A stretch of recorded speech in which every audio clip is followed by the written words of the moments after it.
بسم اللہ الرحمن الرحیم۔ السلام علیکم۔ امید ہے کہ آپ تمام احباب اپنے گھروں میں ہوں گے اور خوش ہوں گے، اور اللہ آپ کو اس وبا سے محفوظ رکھے جو وبا چل رہا ہے کووڈ-19۔ آج کا جو وظیفہ ہے شادی شدہ جوڑوں کے لیے۔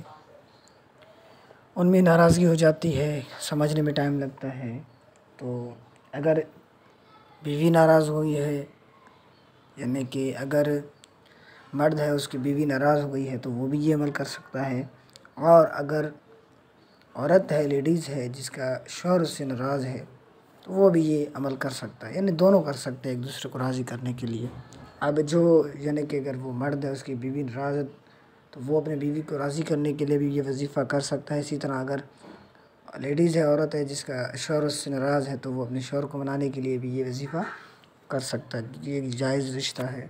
تو آتے ہیں وظیفے کی جانب۔ اس سے پہلے میرے آپ سے ریکویسٹ ہے کہ میرے چینل کو سبسکرائب کریں، بیل آئیکن پر کلک کریں، جیسے آپ کو میری ویڈیوز ملتی رہیں۔ تو آتے ہیں وظیفے کی طرف۔ میاں بیوی کی ناراضگی، میں طریقہ بتاتا ہوں کیسے پڑھنا ہے، کیا کیا پڑھنا ہے۔ جس عورت کا خاوند ناراض ہو، عشاء نماز کے بعد 100 مرتبہ یا حنانو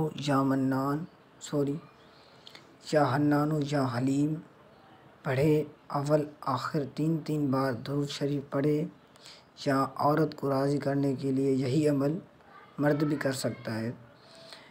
یعنی کہ اس کے کہنے کا مقصد ہے کہ اگر کوئی عورت ہے یا کوئی مرد ہے، شادی شدہ جوڑا ہے، دونوں میں سے کوئی بھی ناراض ہے تو ایک دوسرے کو راضی کرنے کے لیے یہ عمل کر سکتے ہیں۔ عمل کا طریقہ کیا ہے کہ عشاء کے بعد نماز عشاء ادا کرنی ہے، اس کے بعد 100 مرتبہ آپ کو یا حنانو اور یا حلیم پڑھنا ہے، اور اول آخر 3 بار درود شریف پڑھنا ہے۔ تو انشاءاللہ اللہ آپ کو کامیاب کرے گا۔ جو بھی ناراض ہے میاں بیوی میں سے وہ انشاءاللہ مان جائے گا، اور آپ کا گھر واپس رونقوں سے بھر جائے گا۔ ملتے ہیں نیکسٹ ویڈیو میں۔ اللہ حافظ۔